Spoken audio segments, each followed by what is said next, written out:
What's good, everybody? Corbino here, and we got ourselves a McFarlane Saga Marko and Alana action figure review. This here is this is a indie comic through Image Comics by Brian K. Vaughan. This is back in the day when McFarlane was making all the Image Comics figures for Outcast, Saga, Walking Dead, Invincible, probably some others. Still need the Outcast one. I'll find it one day. Anyways, I remember getting these guys when they first released at Comic Paradise Plus up in Fairmont when I was still going to school there. And I remember I did a payment plan for them. I don't remember how much they were. I mean, they had to be at least $25 or more. I didn't have money because I was a college student and spent all my money on comics every week. So, like, I don't know, $25 to $50, I would say, somewhere in there is where they retailed for originally.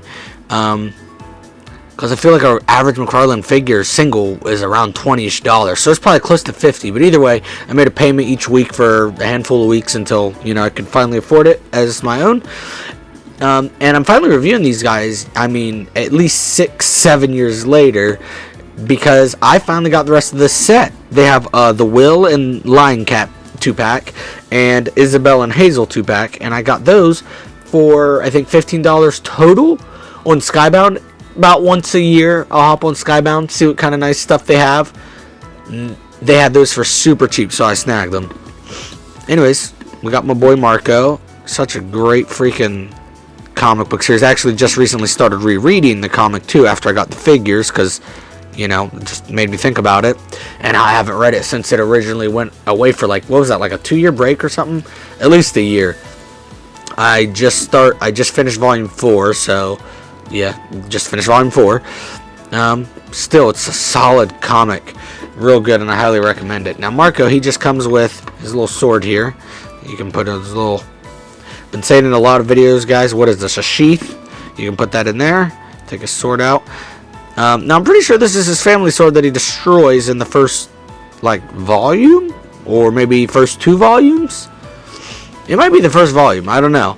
Maybe it's not his family sword. I'll have to double check. But I remember reading it and I was like, wait a minute, that sword's gone already. But anyways, yeah, it's a great figure. This is this little 5-inch scale. And we got my girl Alana here. Now she comes with her little gun. I'm not going to lie. Her gun, if I can bring it closer at all. I don't know. I feel like it should be more white. Maybe it's supposed to be like this. But I feel like they didn't do their... Like they did one coat on a wall and then never went back for the second coat. Anyways, she looks great. She has a little gun holster here. And it goes right down in there. And I remember back in the day, it always bothered me because it has the little strap here. And I can't personally get it closed with or without the gun in there. So, yeah. But yeah, Alana looks great.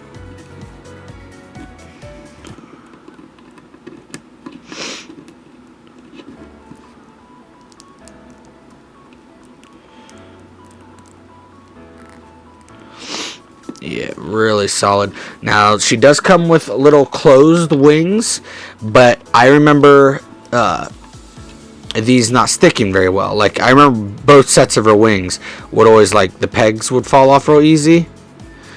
So I super glued these. I super glued her actual wings on because I was like, well, I'm never going to take them off. And I mean, I don't understand why I would sell this stuff because I love Saga so much, and it's like, they don't have a lot of merch, so I don't see me ever selling their stuff. But yeah, anyways, so you would put that back there, and it would be like her wings are closed. Oh, throw that on the floor, right, don't you?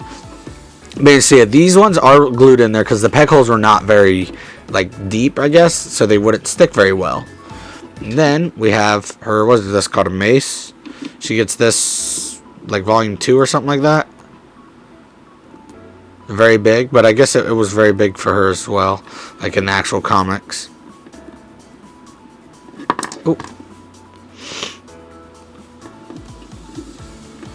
Yeah, have her swinging that around.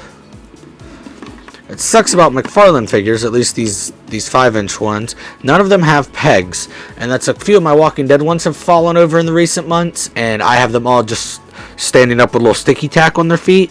I'm going to have to buy some of the sticky tack, get all the Walking Dead ones most of them reposed, and then get these guys. They've always been just leaning up against the box, but now that I have the full set, I'm going to want them all posed together.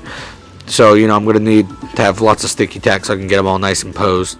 Anyways, they are very nice. I wish they had little peg holes, but also then that has me having to look for stands that would fit them, and I feel like that'd be hard. So I guess sticky tack will do the job. But yeah, I mean, these guys look just fantastic, guys.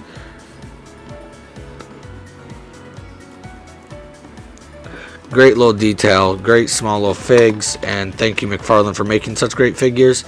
I'm still mind blown that they ever did Funko for Saga. I think they were the second wave of the comic run, because they did Hellboy, then Saga, I think.